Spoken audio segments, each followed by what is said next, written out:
우리가 연초부터 창세기 말씀을 읽고 있는데요. 오늘은 최근에 우리가 읽은 말씀 한 자락을 생각하도록 하겠습니다. 창세기는 우리에게 가장 익숙한 성경 중에 하나인데 창세기가 어떻게 구성되어 있는가 하는 것도 상당히 우리에게는 잘 알려져 있고 명확하죠. 1장부터 11장까지는 역사 이전 시대에 대한 기록이라고 할 수 있습니다. 먼저 창조에 대한 기록부터 시작해서 그리고 인류의 타락과 급격히 커져만 가는 악에 관한 이야기가 기록이 되어 있습니다. 그리고 아주 긴 시간 동안의 이야기를 매우 빠른 속도로 다루고 있습니다. 12장부터 50장까지는 하나님께서 아브라함과 그의 후손을 통해서 인류 구원을 시작하신 이야기가 기록되어 있습니다. 여기에 오면 진행 속도가 매우 느려집니다. 그리고 이야기는 훨씬 상세해집니다. 어떻게 한 책 속에 이렇게 서로 상반되고 대조되는 장르라고 할까 서술이 있는지 참 신기합니다. 전 인류에게 영향을 끼치는 사건들보다는 한 가족, 즉 아브라함의 후손들에게 초점을 맞추기 시작합니다. 창세기의 80%에 달하는 많은 분량을 이 가족에게 집중합니다. 그건 무엇을 말하는 거죠? 창세기의 주요 관심사가 무엇인지를 잘 보여줍니다. 1장부터 11장까지는 12장부터 하고자 하는 이야기의 배경을 깔고 있습니다. 하나님께서는 한 사람과 그의 가족을 택하심으로써 인간 타락의 역사에 개입하십니다. 한 사람과 그의 가족을 택하심으로써 하나님이 하신 일로는 너무나 작아 보입니다. 좀 많은 사람을, 큰 집단을, 위대한 나라를 선택하신 게 아니라 한 사람과 그의 가족을 택하십니다. 그러나 그것이 하나님의 위대한 이야기의 시작입니다. 하나님께서는 아브라함에게 한 땅을 지시하시면서 놀라운 약속을 하십니다.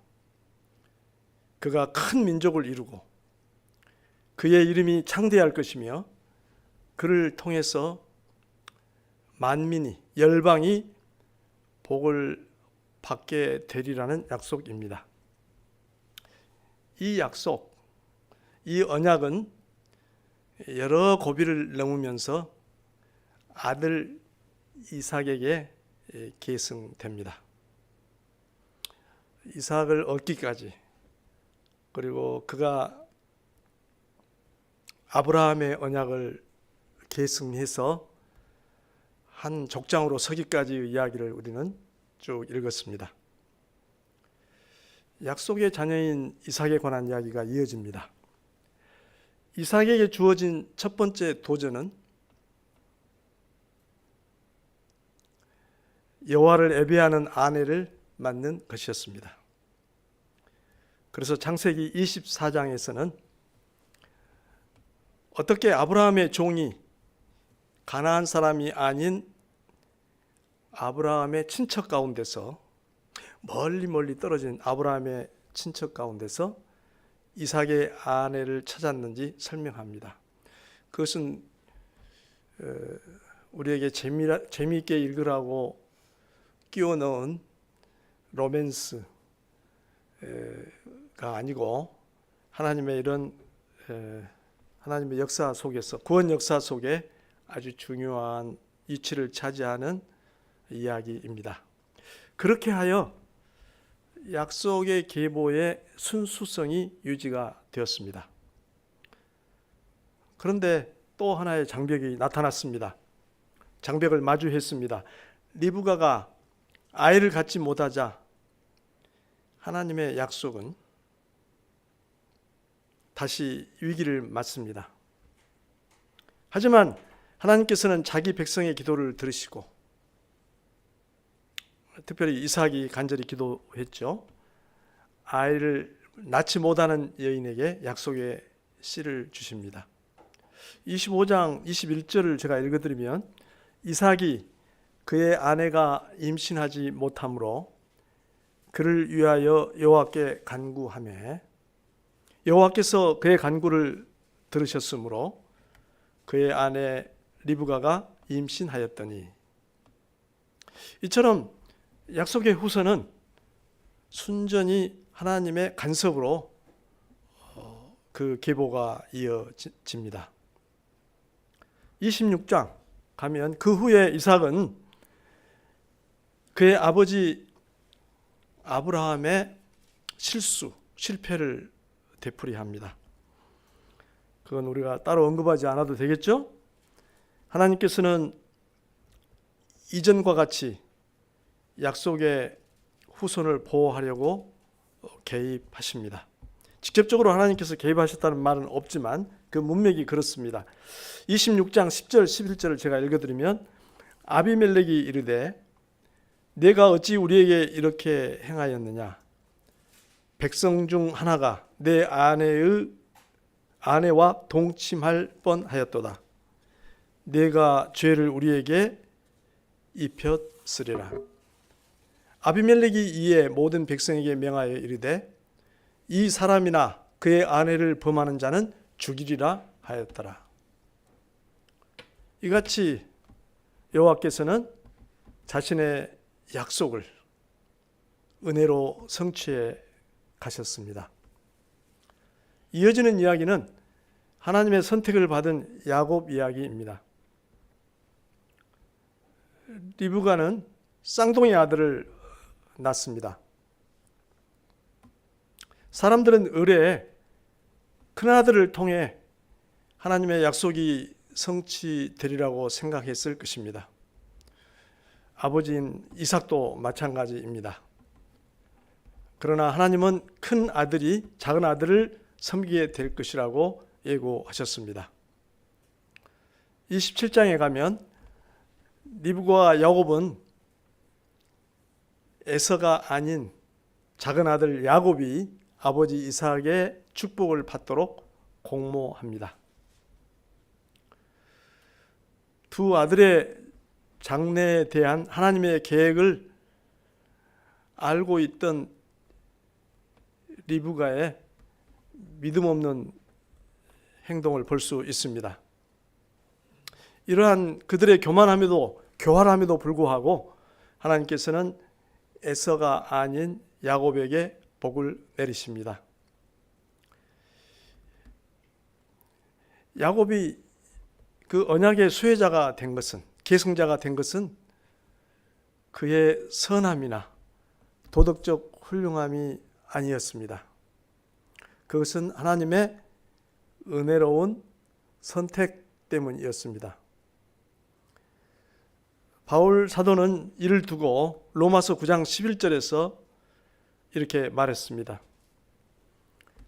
그 자식들이 아직 나지도 아니하고 무슨 선이나 악을 행하지 아니한 때 택하심을 따라 되는 하나님의 뜻이 행위로 말미암지 않고 오직 부르시는 이로 말미암아 서게 하려 하셨다. 한편 식사 한 끼를 위해서 장자권을 포기한다는 것은 사실 납득하기 어려운 일입니다. 따라서 에서가 장자권을 그처럼 소홀히 다룬 처사는 그가 약속의 자녀가 아님을 말해 줍니다. 그래서 히브리서 사도는 12장 16절에서 이렇게 말했습니다. 혹 한 그릇 음식을 위하여 장자의 명분을 판 에서와 같이 망령된 자가 없도록 살피라. 그 다음 이어지는 이야기는 야곱이 하란으로 피신했다는 이야기입니다. 창세기 28장에 우리가 도달했습니다. 먼저 1장부터 9절을 잠깐 요약해 보면 이렇습니다. 에서가 분노하여 야곱을 죽이겠다고 공언했기 때문에 하나님의 약속은 다시 위험에 놓이게 되었습니다. 야곱은 가족을 떠나 친척들이 사는 하란으로 피신했습니다. 그곳에 야곱의 아내가 예비되어 있었고, 야곱은 에서와 달리 거짓 신들을 예배하는 헷 족속의 여자와 결혼하지 않게 되었습니다. 그것은 어머니는 물론 아버지의 뜻이기도 했습니다. 그 부분을 우리 잠깐 읽어보는 게 좋겠는데요. 27장 46절 보시겠습니까? 27장 46절부터 28장 2절까지 제가 읽어드립니다. 리브가가 이삭에게 이르되 내가 헷 사람의 딸들로 말미암아 내 삶이 싫어졌거늘 야곱이 만일 이 땅의 딸들 곧 그들과 같은 헷 사람의 딸들 중에서 아내를 맞이하면 내 삶이 내게 무슨 재미가 있으리까? 이삭이 야곱을 불러 그에게 축복하고 또 당부하여 이르되 너는 가나안 사람의 딸들 중에서 아내를 맞이하지 말고 일어나 밧단 아람으로 가서 내 애조부 부데르 집에 이르러 거기서 내 외삼촌 라반의 딸 중에서 아내를 맞이하라. 에서의 살해 의도는 야곱이 하나님을 예배하는 여자와 결혼하는 계기가 되었습니다. 그 다음 10절부터 22절까지는 우리가 봉독을 했는데 하나님이 야곱에게 자신을 보이신, 나타나신 이야기입니다. 이 부분은 좀 구절구절 살피면서 세밀하게 보도록 하겠습니다. 우선 10절, 11절에 이렇게 되어 있습니다. 야곱이 브엘세바에서 떠나 하란으로 향하여 가더니 한 곳에 이르러는 해가 진지라 거기서 유숙하려고 그곳에 한 돌을 가져다가 베개로 삼고 거기 누워 자더니. 이삭의 가족이 살던 곳이 브엘세바죠. 거기서 삼촌 집이 있는, 외할아버지 집이 있는 하란까지는 우리 매일 성경 교재에도 표시가 되어 있는데 거리가 얼마나 된다고요? 600km. 우리 남한에서는 그 정도 거리가 어디서 어디까지면 600km 되죠? 부산, 서울서 부산도 더 되고. 예. 그러나 그 도로가 협착하고 험하고 교통기관이 발달하지 않았던 시대, 또 산과 골짜기를 지나야 되고 강을 건너야 되고 또 그 주변에는 도둑들이 들끓고 있는, 또 여러 민족이 사는 동네들을 지나야 되는, 밤이 되면 가로등도 없는 그 지역을 변변한 준비도 없이, 자동차도 없이 갔을 야곱의 그 처지를 우리가 상상해 보면 좋겠습니다. 한 곳에 이르러서는 해가 졌습니다. 그리고 돌을 가져다가 베개로 삼고 거기에 누워 잤습니다. 처량한 신세가 됐죠. 야곱이 아는 한 그것은 특별한 의미가 있는 것은 아니었습니다. 그렇죠? 그런데 우리가 나중에 밝혀지게 되겠지만 그것을 이제 베델이라는 이름을 짓게 되는데, 이 베델에 대한 기록은 할아버지 때, 아브라함 때 나옵니다. 아브라함은 바로 베델이 아니고 베델과 아이 사이에 머문 적이 있었습니다. 그리고 야곱으로서는 잠을 자는 동안 무슨 일이 일어나리라고는 생각지도 않았습니다. 혹시는 들짐승이 가까이 오면 어떠나 하는 두려움은 있었을 것 같습니다. 12절부터 13절 상반절까지 또 읽어봅니다. 꿈에 본즉 사닥다리가 땅 위에 서 있는데 그 꼭대기가 하늘에 닿고, 또 본즉 하나님의 사자들이 그 위에 오르락내리락 하고, 또 본즉 여호와께서 그 위에 서서 이르시되. 꿈에 놀라운 장면을 봤습니다. 여러분, 여기에 같은 표현이 3번 반복되는데 눈치채셨어요? 본즉, 본즉, 본즉. 꿈에 본즉, 또 본즉, 또 본즉. 이건 뭘 얘기하죠? 이건 뭐 잠이 깨면 그냥 실없이 잊혀지는, 금방 잊혀지는 그런 단순한 꿈이 아니라 생생한 계시였습니다. 잊어버릴 수 없는, 평생 그의 뇌리에 박혀 있을 생생한 계시였습니다. 우리 적장시대 계시의 방법 중에 하나는 꿈이었죠. 계시의 방식은 그대로 많은 변화와 발전을 거듭하게 됩니다. 우리에게는 기록된 완성된 하나님의 말씀이 유일한 계시의 수단이 되겠습니다.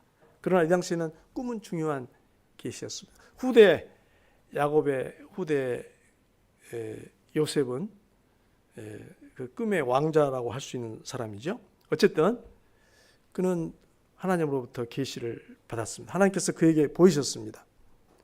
하나님은 그곳이 무슨 신성한 장소여서가 아니라 야곱이 그곳에 있었기 때문에, 오직 그 이유로 그곳을 선택하셔서 거기서 야곱에게 보이셨습니다. 야곱이 뭔 대단한 일을 했다고요? 여기서 하나님의 자기 소개에 주목해 볼 필요가 있습니다. 뭐라고 자신을 소개했죠? 13절 하반절에 나는 여호와니 너의 조부 아브라함의 하나님이요 이삭의 하나님이라, 이렇게 자신을 소개했습니다. 하나님께서는 자신의 선한 뜻을 이루기 위하여 한 가족을 선택하셨고, 야곱이 하나님의 그 계획을 계승하는 사람이라는 것을 여기서 말씀하셨습니다. 13절 하반절부터 15절까지 보도록 하겠습니다. 내가 누워있는 땅을 내가 너와 네 자손에게 주리니. 14, 15절 우리 한 목소리 읽어봅시다. 내 자손이 땅의 티끌같이 되어 내가 서쪽과 동쪽과 북쪽과 남쪽으로 퍼져 나갈지며 땅의 모든 족속이 너와 네 자손으로 말미암아 복을 받으리라. 내가 너와 함께 있어 내가 어디로 가든지 너를 지키며 너를 이끌어 이 땅에 돌아오게 할지라. 내가 내게 허락한 것을 다 이루기까지 너를 떠나지 아니하리라 하신지라. 하나님은 야곱에게 3가지 약속을 하셨습니다. 첫째, 그가 누워있는 땅을 야곱과 그의 자손에게 주겠다. 지금 야곱 가족, 이삭의 가족이 머물러 있는 브엘세바를 포함한 그 지역에서 그들은 부동산을 얼마나 갖고 있죠? 그들이 갖고 있는 부동산은 오직 아브라함과 사라가 묻힌 묘지로 쓴 굴과 그 밭, 그것뿐입니다. 그것은 이미 원주민들이 골짜기마다 평야마다 자리를 잡고 사는 그런 동네입니다. 그런데 하나님께서는 그 땅을 너의 자손에게 주겠다고 약속을 하십니다. 아브라함에게 하셨던 약속을 다시 확인하십니다. 두 번째, 그의 자손이 땅에 티끌같이 번성하여 사방으로 퍼져나갈 것이라고 하셨습니다. 세 번째는 모든 족속이 만방이 열방이 너와 내 자손으로 말미암아 복을 받을 것이다. 이처럼 하나님께서는 아브라함에게 최초에 하셨던 약속을 야곱에게도 확인해 주셨습니다. 나아가서 하나님께서는 현재 야곱이 처한 곤경과 관련하여 4가지 약속을 하셨습니다. 그 우리 다시 한번 꼽아 볼까요? 15절에 나와 있는가요? 15절에 첫째, 내가 너와 함께 하겠다. 어디로 가든지 너와 함께 하겠다. 너와 함께 있어. 그랬고요. 첫째, 너와 함께 하겠다. 두 번째, 내가 어디로 가든지 너를 지키겠다. 세 번째, 너를 이끌어 이 땅으로 돌아오게 하겠다. 네 번째, 내가 내게 허락한 것을 다 이루기까지 너를 떠나지 아니하겠다.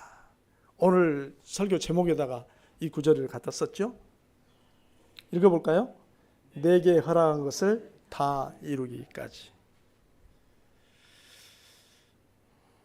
하나님께서 최고의 약속을 주셨습니다. 그날 밤 야곱은 매우 복잡한 심경으로 괴로웠을 것으로 추정됩니다. 한편으로는 형과의 축복 대결에서 승리했다는 은근한 그런 자부심, 승리감이 있었을지 모릅니다.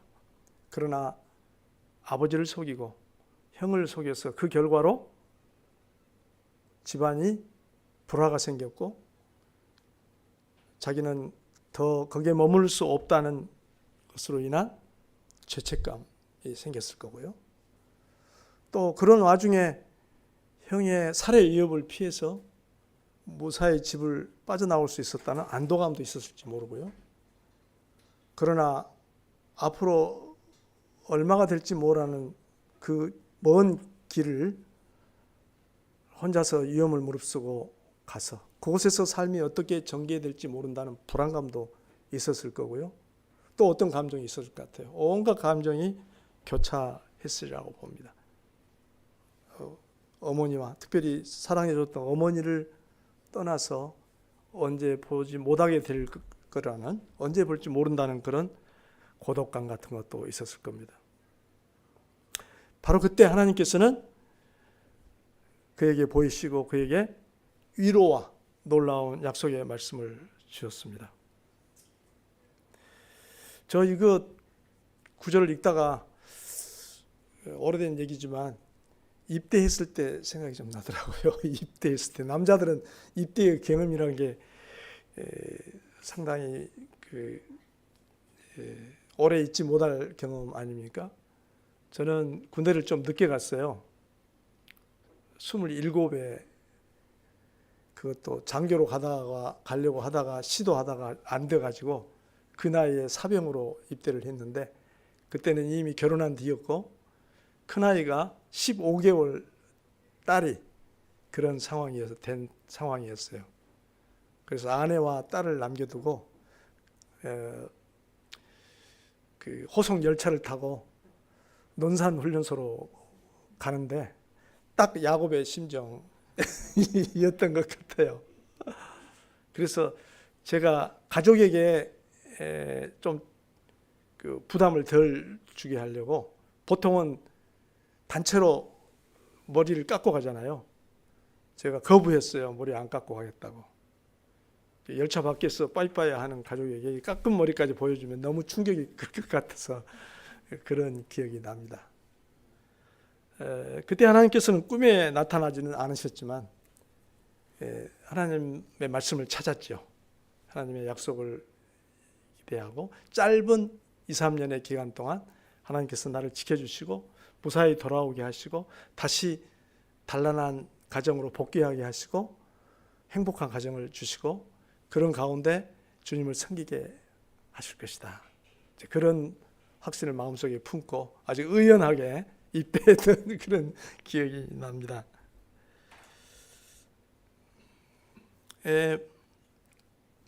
이것은 하나님께서 사람에게 주실 수 있는 최고의 복이라는 생각이 듭니다.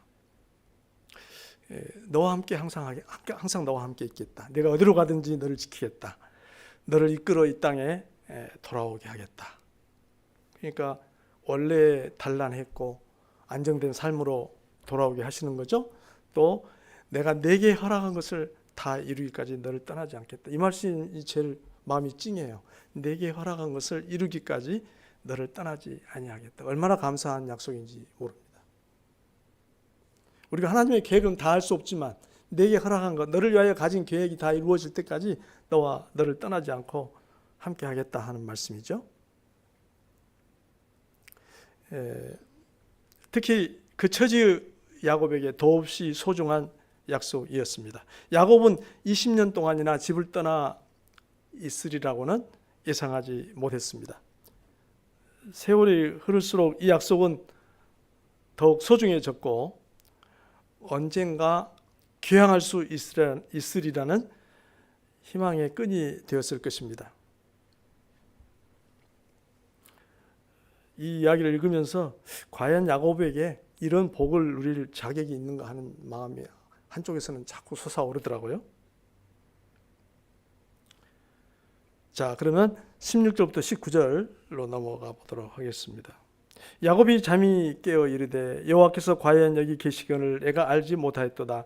이에 두려워하여 이르되 두렵도다. 이곳이여 이것은 다름 아닌 하나님의 집이요 이는 하늘의 문이로다 하고 야곱이 아침에 일찍이 일어나 베개로 삼았던 돌을 가져다가 기둥으로 세우고 그 위에 기름을 붓고 그곳 이름을 베델이라 하였더라. 이 성의 옛 이름은 루스더라. 야곱은 두려움, 경이감에 사로잡혔습니다. 두려워하여 이르되 두렵도다. 그 두려움은 무슨 신체적 위협이나 자기에게 닥친 어떤 위험 때문에 가진 두려움은 아니었죠. 경외감이죠. 야곱이 이렇게 반응한 것은 역설적으로 그가 그의 할아버지 아브라함과는 대조적으로 하나님과 가까운 관계를 경험한 적이 없었다는 것을 보여줍니다. 아브라함은 하나님과 가까이 사귀는 친구 같은 존재였습니다. 그런 경험이 없었던 야곱에게 이 경험은 너무나 의외였고 경이감을 불러일으킬 수밖에 없었습니다. 낯설었습니다. 그는 지금껏 하나님의 인도를 구한 일도 없었습니다.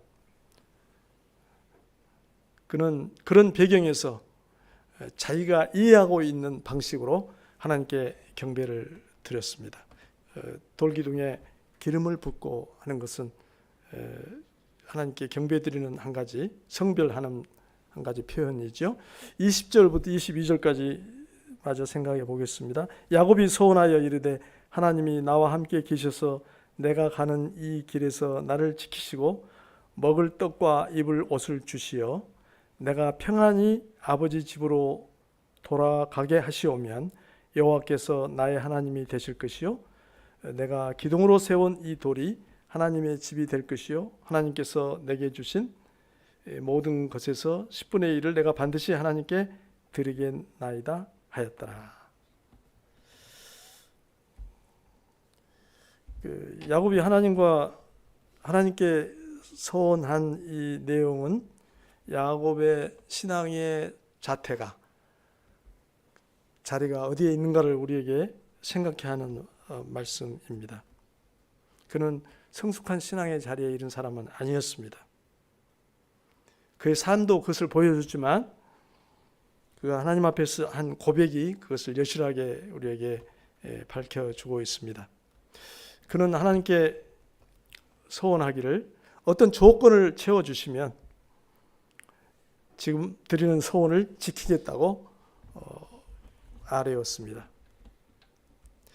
그가 한 요청들은 그가 앞날을 생각하면서 심한 불안감을 품고 있었다는 것을 보여줍니다. 그리고 야곱은 하나님께서 자신을 돌보아 주시면 세 가지로 주님을 섬기겠다고 약속을 합니다. 첫째,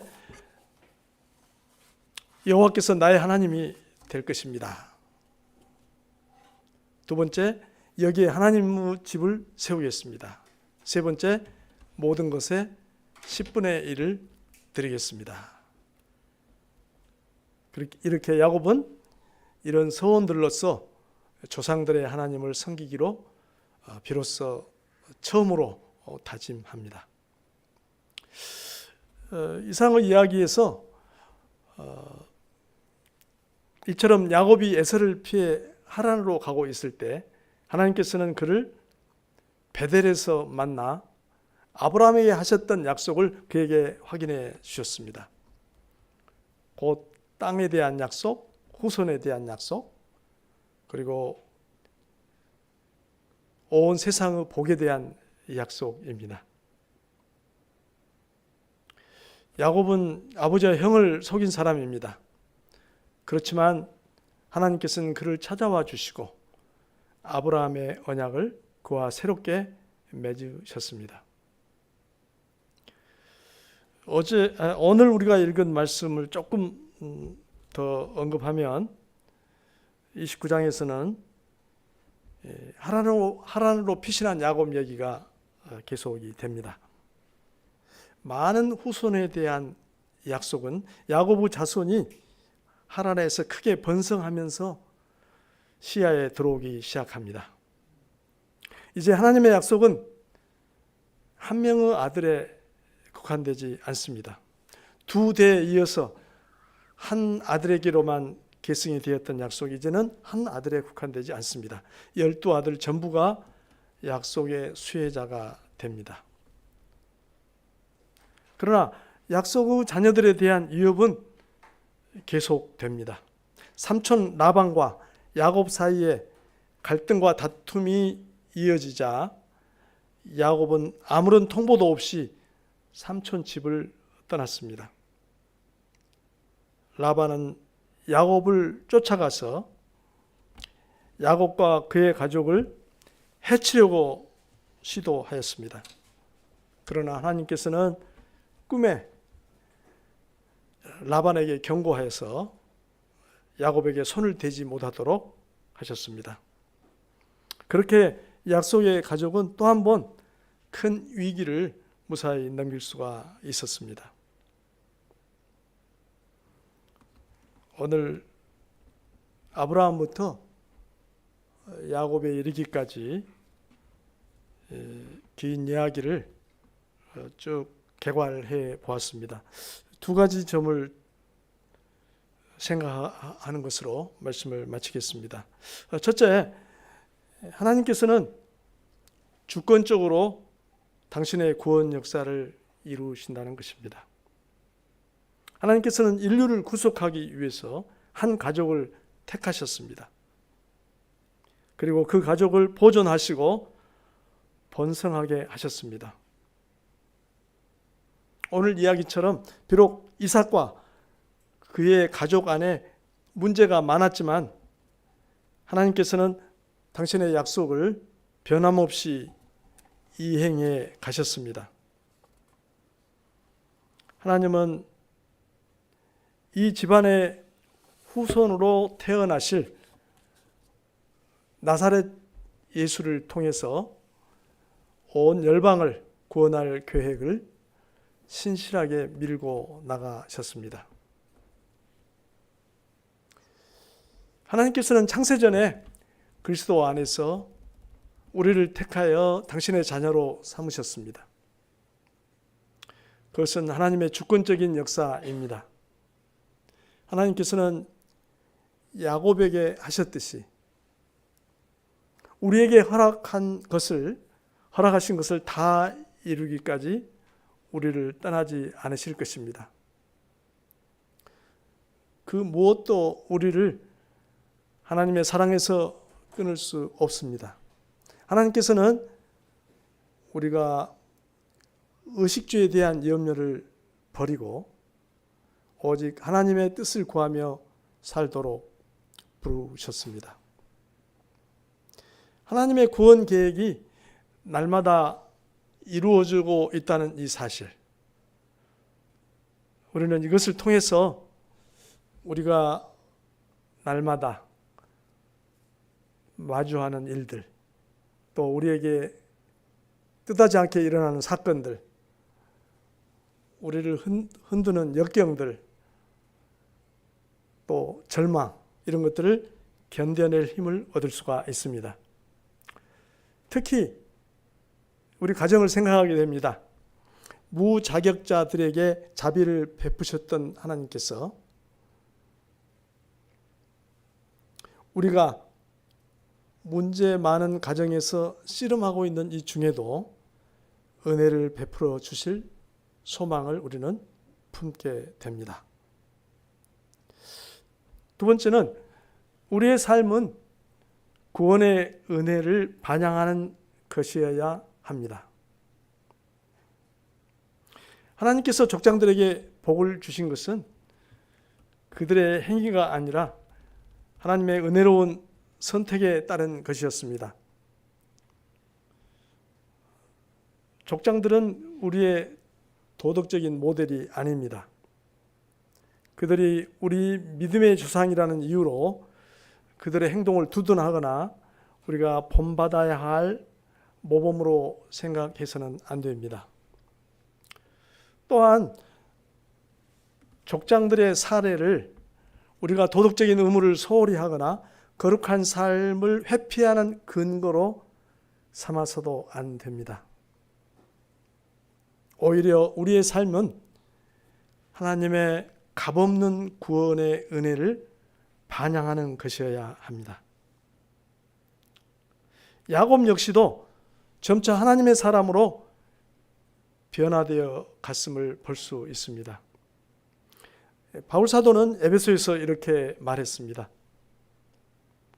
1장 4절, 곧 창세전에 그리스도 안에서 우리를 택하사 우리로 사랑 안에서 그 앞에 거룩하고 흠이 없게 하시려고 그 기쁘신 뜻대로 우리를 예정하사 예수 그리스도로 말미암아 자기의 아들들이 되게 하셨으니. 또 2장 10절에서는 우리는 그가 만드신 바라 그리스도 예수 안에서 선한 일을 위하여 지으심을 받은 자니, 선한 일을 위하여 지으심을 받은 자니 이 일은 하나님이 전에 예비하사 우리로 그 가운데서 행하게 하려 하심이니라. 이렇게 말씀하셨습니다. 이런 점들을 기억하고 우리의 믿음의 전진이 더욱 힘있어지기를 축원합니다. 기도하십시다. 자비로우신 주님, 하나님의 놀라우신 구원 경륜을 우리 마음을 다하여 찬양을 드립니다. 하나님께서 아브라함과 그 자손들을 선택하여 주님의 구원의 경륜을 이루셨듯이 저희를 그리스도 안에서 선택하시고 구원하시고 하나님께서 우리 안에서 주님의 뜻을 다 이루시기까지 함께하여 주시니 감사를 드립니다. 주님, 저희를 향하신 사랑과 저에게 베푸신 이 큰 은혜에 응답하고 반영하는 삶이 저희 가운데 끊이지 않도록 인도하여 주옵소서. 예수님 이름으로 기도합니다. 아멘. 찬송 부르십시다.